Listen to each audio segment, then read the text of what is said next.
All right, so we left off here in part one of fronts and weather. We'll pick up here.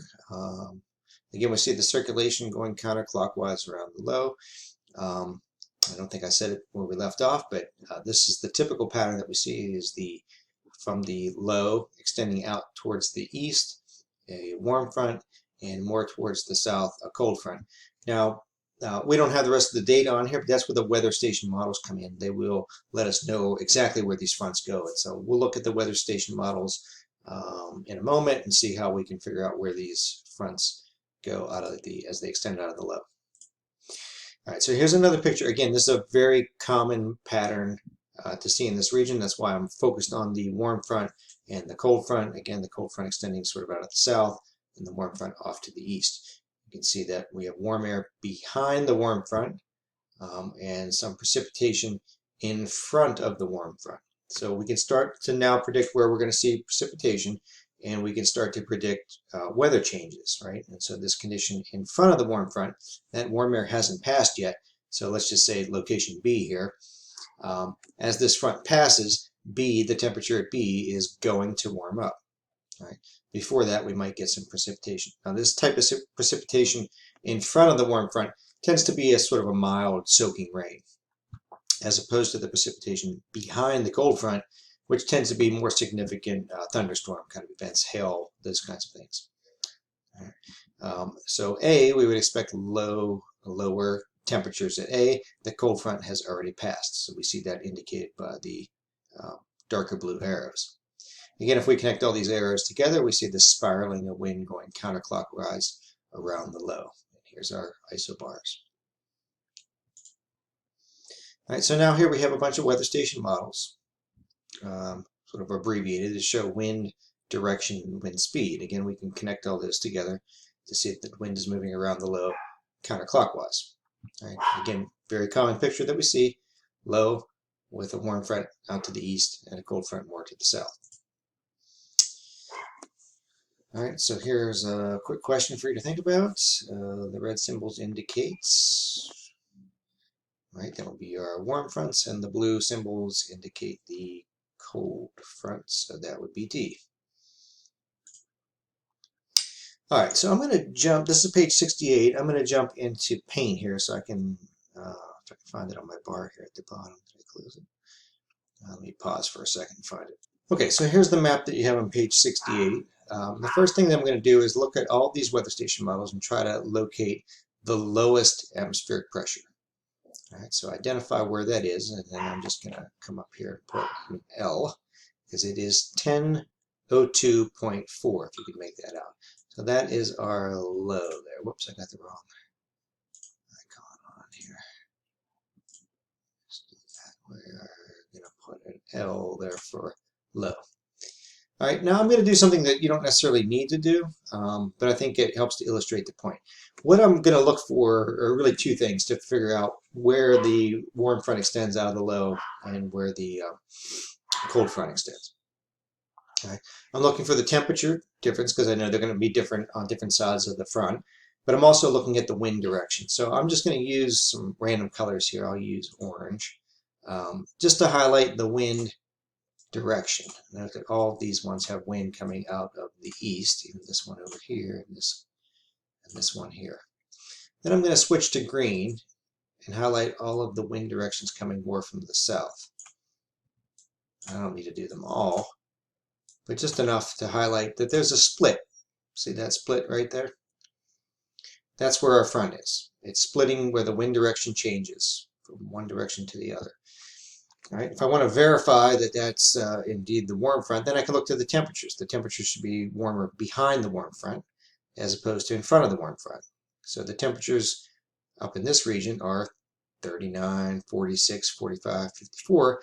Behind the warm front, they should be warmer, and they are 57, 61, 66, 66, 71. So I'm going to switch now to red, and I'm going to draw in my warm front, just splitting right between there, and I probably can't do it very well in paint, but you can draw those semicircles in there. So again, it's not a random guess. We know exactly where this front goes because it's splitting the temperatures, those that are warm behind it, to the cooler temperatures in front of it. and we can see the wind direction. All right, now we can do the same thing with the cold front. So I'm just going to highlight a few more of these wind directions coming from the south. And I'm looking for where there is a difference. So I'll switch to yet another color. Let's do this sort of teal color. Now all these wind directions are coming from the west or northwest. Right? And so that helps me see where I can split between the different wind directions. And you can kind of see that follows right down through here. So I'm going to switch to the blue color that we use to indicate the cold front and draw that kind of right through here, sort of. And our triangles would come out in this direction.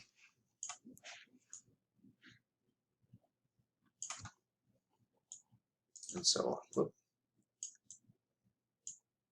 Okay, so again, we know exactly where that front would be. All right, so we can again check, splits the wind direction one direction in front of the front, a different direction behind the front, and then we can compare the temperatures. Should be cooler temperatures behind the cold front, and we see that with 45, 52, 42. And in front of it, we're still in that warm area, so the temperatures are going to be warmer there. We have a 61, a 66, 66, 70, and so on. Okay, so that's how we would determine exactly where the warm front and cold front reside, again, coming out of the low. So we're not going to worry about the high. Sometimes people try to connect the warm and cold fronts to the high. They're not associated with the high, they're associated with the low, as we've seen in multiple pictures in the PowerPoint. All right, so that's the sort of common pattern that we're seeing. Precipitation shown here in this sort of orangish color I kind of put in. More soaking rain in front of the warm front and behind the cold front as more significant downpours.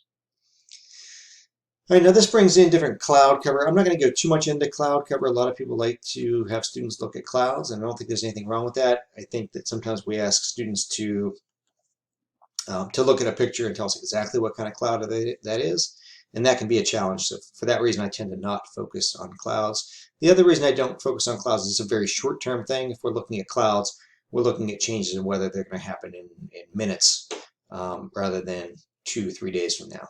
And so that's more my focus, is trying to predict things a little bit further out. All right.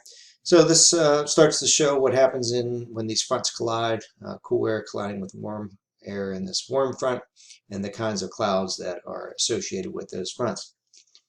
Again, not too much of my focus, but this shows the different cloud types as well. And again, you can certainly have students look at those cloud types and try to categorize them.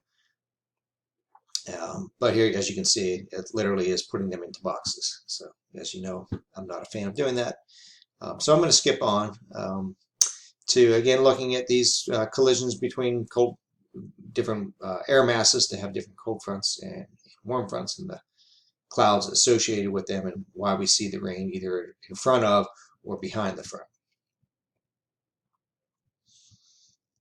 All right, so as I said, there are different kinds of fronts. We're focusing on warm fronts and cold fronts, but there are occluded fronts and stationary fronts, and they're important too. It's just this frontal picture that we've been looking at is very typical of our region.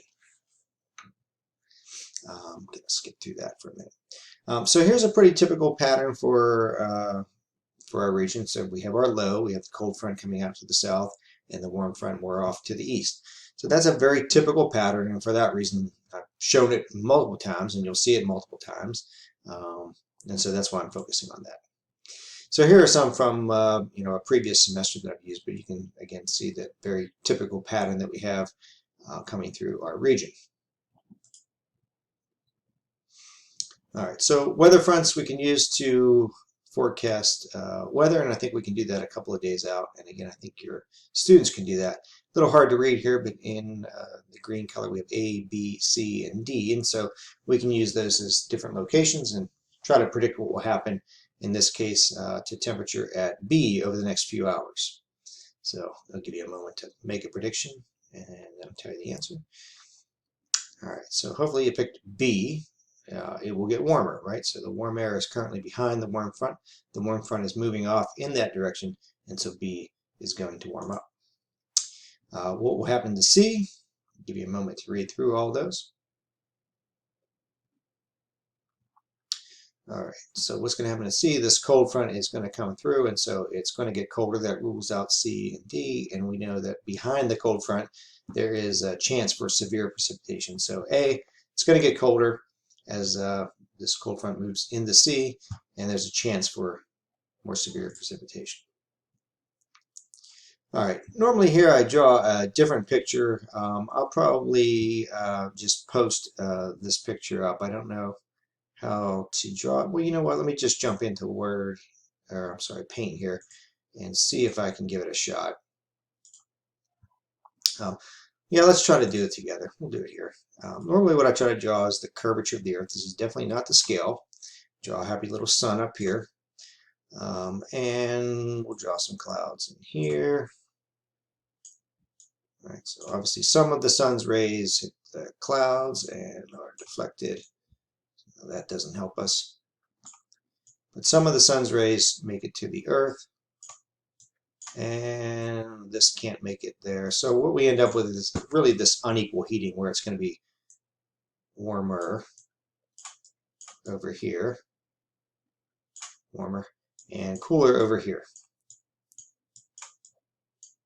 All right. Now there's three ways that energy can get from one place to another. Here we have radiation, right? The sun's radiation is reaching the Earth. It's not in contact with the Earth, so I'll try to write that in here. Radiation. All right, so we have radiation. That warm radiated energy is heating up the Earth. And the Earth is soaking that in, and then it is re-radiating that heat, right? The reason that you can, on a hot summer day, once the sun goes down, you can go out a few hours later and the blacktop's still hot. It's re-radiating that. So I'm going to draw that as these little arrows, for lack of a better way to do it. Right? And really what I'm trying to show with these arrows is that when a molecule of air comes in contact with the surface, whether it's the hood of your car, I'm sure you've all touched the hood of your car on a hot summer day and realized how hot that is, but a molecule of air comes in contact with that surface, and now that molecule of air heats up and it starts to rise. That's what I'm trying to show here, is this transfer of energy from the molecule of air gaining energy from the heated surface, whether it's blacktop or the hood of your car. All right, so that is conduction. Right, maybe not the way that we typically talk about conduction. Normally, as an example of conduction, we might say putting something like a hot spoon inside of boiling water, and the boiling water heats up this metal surface of the spoon, and we go to pick it up, and the end is hot.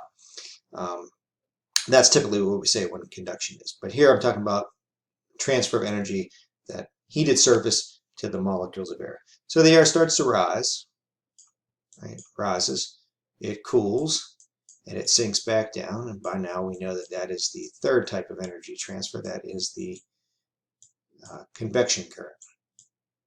I'm just going to abbreviate convection. Oh, not very good at using this. Convection current.